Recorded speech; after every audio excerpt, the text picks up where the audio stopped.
وَلَنَجْزِيَنَّهُمْ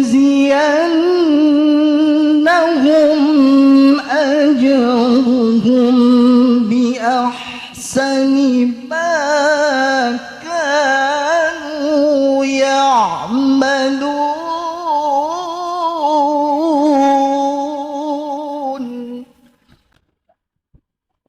فَإِذَا قَرَأْتَ الْقُرْآنَ فَاسْتَعِذْ بِاللَّهِ مِنَ الشَّيْطَانِ الرَّجِيمِ